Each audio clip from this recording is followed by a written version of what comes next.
Well, a very good afternoon. Afternoon, Andrew. It's evening. It's 25 past 6 on Sunday, 6th of April 25. And I really had all my days mixed up. I was so damn busy. But I took a rest day today. My body was pleading with me to stop walking. I actually felt I lost a bit of weight. It's unusual for me to find such a weight loss, but I was not, because of the distances I was driving and the amount of mileage I was covering by walking and not taking in sufficient carbs, I was starting to lose a few pounds. So I've taken a day's rest. My body, I mean, what happens if you don't do that, if you don't listen to your body, you're going to get burnout, and you don't want that in the springtime. So I've taken a pretty decent day just to catch up with chores. I mean, there's no such thing as a proper rest for me, but you understand what I'm trying to tell you. No walking, nothing adventurous. But what is unusual though is the weather's perfectly dry. We've just had a new moon, so the 29th of March, so generally the farmers will sow with a new moon. And generally with a new moon, the weather changes after about 5 days. So none of these things have happened, and the farmers, I think, are getting a bit worried because we're now also into April, and the ground is absolutely parched dry. They can't put any seed in there because it won't germinate without some water.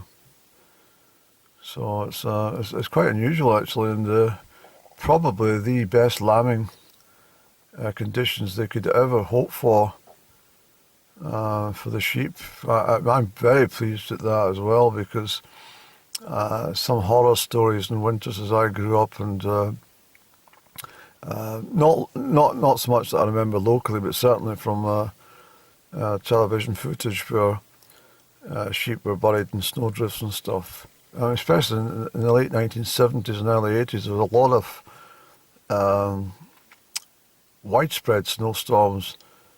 Any part of the UK, from the north right down to Cornwall, and even over to the Yorkshire moors and stuff, So,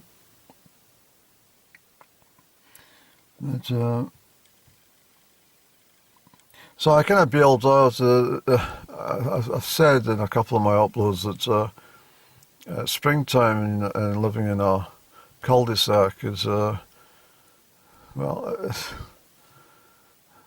I've tried to work out if there's something wrong with me or something wrong with them.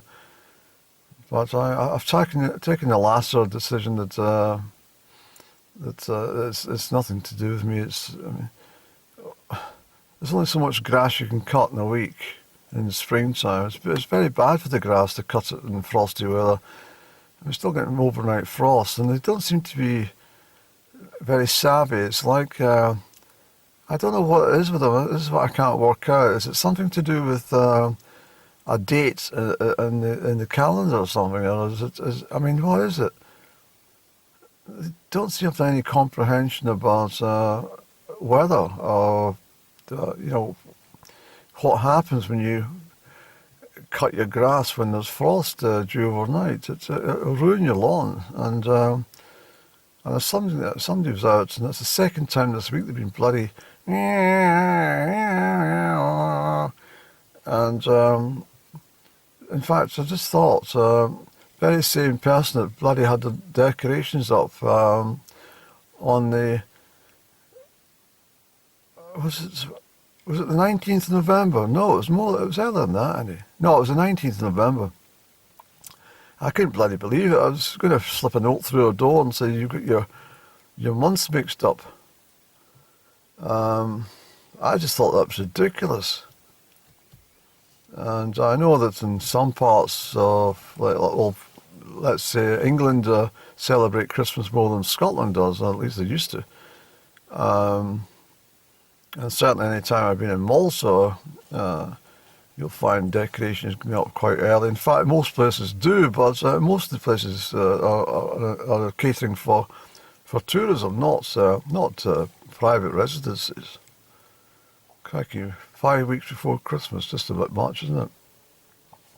So it seems to be the same sort of people that wear shorts from the 1st of March to the 1st of November, regardless of the weather conditions. The same people that bloody cannot wait to get their bloody electric mowers and strimmers, unhooked from the garden shed and bloody unwrap the cable and stuff and start bloody hashing away at the grass. And I just hate it. I really do. I absolutely bloody hate it.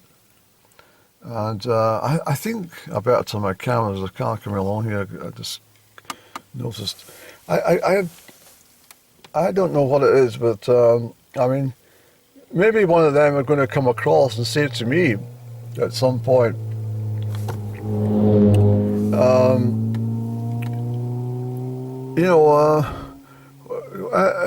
when do you cut your grass? Because I never hear you actually cutting it. I said, I only cut my grass twice a year. Once in June and once in August or September. Really? Yes, what's the point in cutting it every bloody second day? It's bloody idiotic. And another thing is they don't know about is, I'm sure they don't know at least, once you cut your grass starts growing. It's like if you cut your hair short, then it grows quicker. If you leave your hair long, you don't notice any difference in the bloody hair. But if you cut it to the bone, it bloody starts sprouting very quickly. It's the same as grass.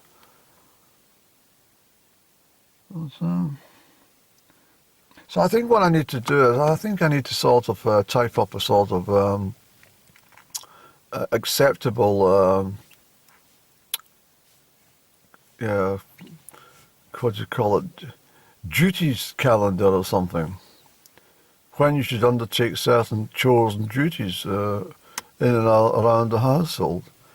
I might pop one through that neighbour who put decorations up in November. I might, and if she sort of gets a bit upset, and I find her on a doorstep one day, bloody in tears, and I'll say, "What's wrong? What's wrong? It's bloody you. You've told me not to put my decorations up on the 19th of November, and you've told me bloody not to cut my grass twice every second day in the bloody summer." I said, "Well, yes, for the reasons I just outlined."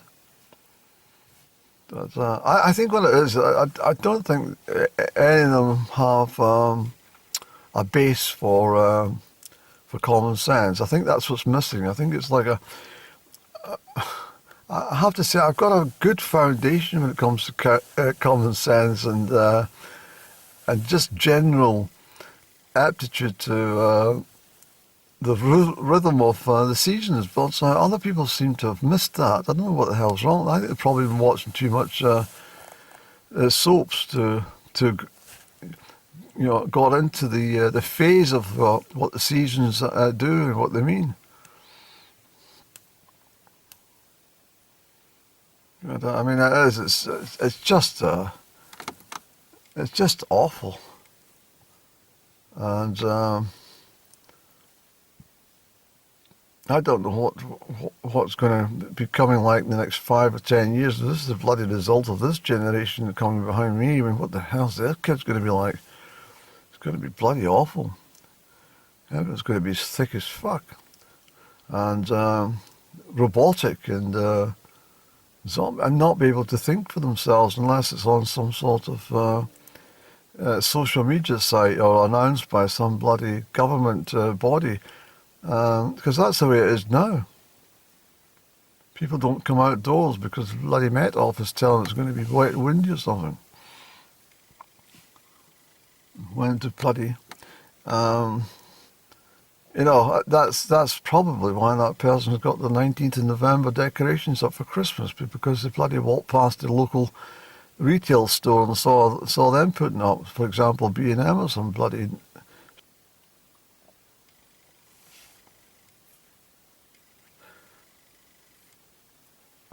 It's actually got to the stage, Andy, that you can't actually have a conversation with anyone anymore because you'll probably be quite rude.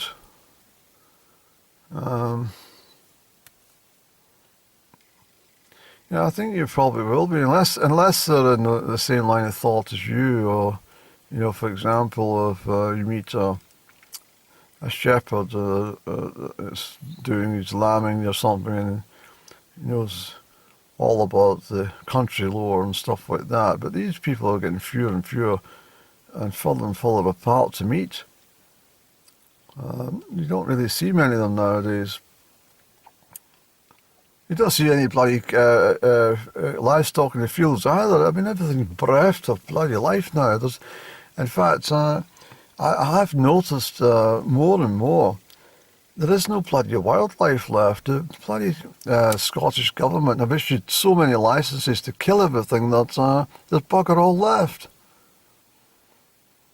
And it will definitely be coming to the stage where there will be extinctions of birds and mammals in the lifetime of myself that was an abundance of even back in the 60s and 70s, and perhaps to a greater extent, lesser extent, the 80s. Well, lapwings. I mean, I was talking about this. Was it yesterday? Peeweeps.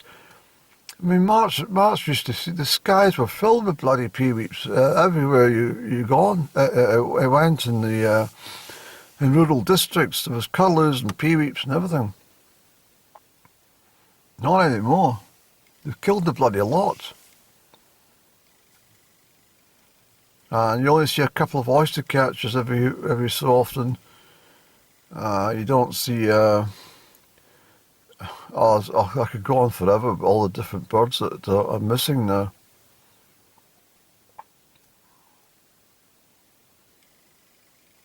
It's really, really concerning. No one seems to be, well, this is the problem, nobody's taking notice because they're too damn thick. If somebody puts their decorations up on the 19th of November, then obviously they're too thick to know what's happening in the countryside. And if they cut the grass twice a bloody week, in the first week of April, then it's, hope.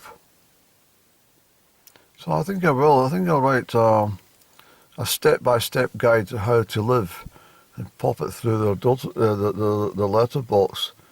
See if that changes matters for them.